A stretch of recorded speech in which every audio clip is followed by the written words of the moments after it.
Morning champions, Professor R. Suresh from Government College of Technology. We are having technical champions region along with me. இப்போ strength of material வந்து column and structure gate 2008 கேட்கப்பட்ட கேள்வி தான் பார்க்க போறோம்.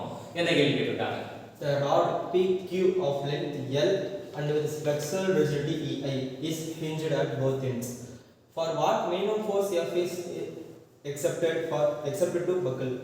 So இந்த PQன்றது வந்து buckle ஆகும், அதான் நம்மளோட நோக்கம். இந்த PQன்றது buckle ஆகும் அப்படின்றது. ஸோ அங்கே வந்து நமக்கு என்னன்னா அந்த பக்லிங் லோட் தான் வந்து RPQ அப்படி ரியாக்ஷன் அட் PQ போடுறோம். ஸோ இங்கே வந்து ஃபோர்ஸ் வந்து F ஆக்ட் ஆகுது. ஸோ நம்ம இது ரோலர் சப்போர்ட் இருக்கிறத பார்க்கறதுனால இங்கே ரியாக்ஷன் RQ ஆக்ட் ஆகும் அப்படின்றது.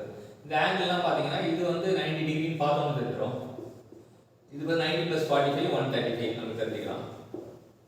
ஸோ இது வந்து 135. நம்மளோட நோக்கம் வந்து அந்த RPQ கண்டுபிடிக்கிறது தான் அப்படின்றது தெரிஞ்சுக்கலாம். RPQ தான் ஏன் RPQ கண்டுபிடிக்க போகிறோம் அப்படின்னா அதான் வந்து பக்லிங் லோட் அப்படின்றது தெரிஞ்சுக்கலாம். RPQ தான் பக்லிங் லோட். ஸோ நமக்கு சைன் லாமிஸ் தியரம் படி பார்த்தோம் அப்படின்னா RPQ by sin 90 Lami's theorem சொன்னா each force is directed to sin of the included angle between other two forces சொல்லுது.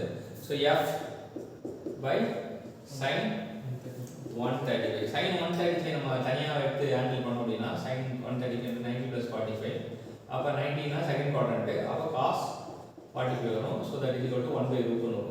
1/√2 சப்ஸ்டிட் பண்ணால் இது √2 டைம்ஸ் ஆஃப் f அப்படின்னு வரும். So sin 91.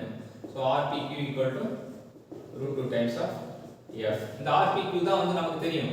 ரெண்டு பக்கம் இன்ஜிலாக இருந்தால் அந்த RPQ ஃபார்முலா என்ன அப்படின்னா π² EI/L².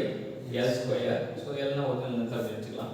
ஸோ எஃப்க்கு வேணும் அப்படின்னா F ஈக்குவல் டு F தான் மினிமம் ஃபோர்ஸ். இங்கே என்ன கேட்குறோன்னா force F is required to buckle அப்படின்றது. ஸோ நம்ம காலமில் நம்ம இந்த π² EI/L பக்கிள் தெரியும். இது வந்து π² EI/ அந்த ரூட்டு கீழே கொண்டு வந்தீங்கன்னா √2/L². This is the final answer. So நம்ம எங்கே இருக்குது அந்த ஆப்ஷனை போய் தேடி பார்த்தோம்னா C இருக்குது. ஸோ இப்போ நேரடியாக கொடுத்தா π² EI/L², சாட்சி கொடுத்தா அது ரூட் வந்து கீழே வருது அப்படின்னு தெரிஞ்சுக்கலாம். இது வந்து ஃப்ரீ பாடி டயக்ராம் ஃபர்ஸ்ட் போடுறோம். ரெண்டாவது வந்து sign formula Lami's theorem use பண்ணுறோம். மூணாவது வந்து காமன் ஃபார்முலா யூஸ் பண்ணுறோம்.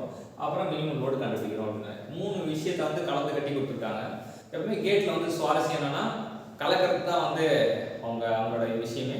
2 கான்செப்டை கலப்பாங்க, 3 கான்செப்டை கலப்பாங்க, 4 கான்செப்டை கலப்பாங்க. கலக்கிறதுக்கு ஏற்ற மாதிரி கொஸ்டினோட சிவியரிட்டி ஏறிட்டே போகும். இது சூப்பரான கொஸ்டின். இந்த கொஸ்டினை மூலமாக வந்து நம்ம ஃப்ரீ பாடி டயக்ராம் வரைய கற்றுக்கிட்டோம்.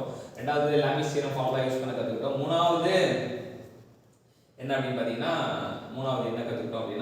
காலமோட ஃபார்முலா. அப்புறம் லீஸ்ட் பக்லிங் லோடு எவ்வளோ எஃப் கொடுக்கணும், மினிமம் ஃபோர்ஸ் எவ்வளோ கொடுக்கணும் பக்கிள் ஆகிறதுக்கு அப்படின்றதும் கற்றுக்கிட்டோம். எல்லாமே கற்றுக்கிறதுக்கு வாய்ப்பு கொடுத்த சீட்டுக்கு தேங்க்யூ சொல்லுவோம். Thank you champions.